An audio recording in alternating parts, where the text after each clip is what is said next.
আমি আজকে এই পর্যায়ে আসতে পেরেছি। আমার আর দুইটা কোশ্চেন। সিঙ্গেল মাদার হচ্ছে বেশিরভাগই আমরা শুনতে পাই মিডিয়াতে যারা কাজ করেন মিডিয়া রিলেটেড কুপ্রস্তাব বেশি পেয়ে থাকে। জি, তো আপনার ক্ষেত্রে জি আমার যে আগের কাজের অভিজ্ঞতা এবং মডেলিংয়ের অভিজ্ঞতা, ওখান থেকে আমি কিন্তু বেশি গিভ অ্যান্ড টেক অফার পাইনি। But yes, it's true, after my divorce আমি এরকম অনেক অফার্স পেয়েছি। আর আমার মনে হয় ডিভোর্সের পরে আমি ওটা আরও বেশি বুঝতে পেরেছি যে এটা মানে আপনারা যেটা বললেন যে এটা বিকজ আমি একটা মহিলা, আমি একটা ওমেন, আমি এটা পেয়েছি অ্যান্ড নট বিকজ আমি কি কাজ করছি।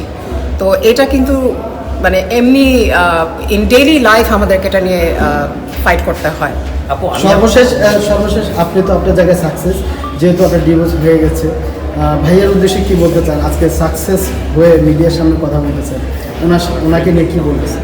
আমি ওনাকে নিয়ে বলবো যে উনি অনেক ভালো মানুষ।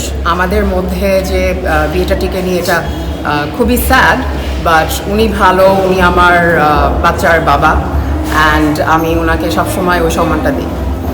উনি কি দুর্ভাগা নাকি আপনার মতো একজন লোককে? না, উনি এখন হ্যাপিলি ম্যারিড, ওনারও একটা সংসার আছে অ্যান্ড আমরা দুইজন, আমরা মানে আমি এবং উনার যে ফ্যামিলি, আমরা খুবই ভালো সম্পর্কে আছি। আচ্ছা, আপনি তো ইভেন্ট অর্গানাইজার, আপনার নামটা যদি একটু বলতেন। আমার নাম নাজিয়া তারেক, আমার একটা কোম্পানি আছে AFK ভার্স, আমি ইভেন্টস করে থাকি ইউথদের জন্য। আমাদের সামনে আলোকিতেই একটা ইভেন্ট হবে। আপনার কাছে আমার লাস্ট একটা প্রশ্ন আছে। আপনার ফার্স্টে মনে হয় অনেক মিডিয়া আজকে আপনাকে পেয়েছে, অনেকই প্রোগ্রাম থেকে শুরু করে অনেক জায়গায় আপনাকে দেখতে পায় না, সেই বিষয়টা যে আপনাদের জানি কি করবেন? আমি মিডিয়ার মানুষ, কিন্তু আমি মিডিয়া আপনাদের মতন ক্যামেরা পিছনে থাকি।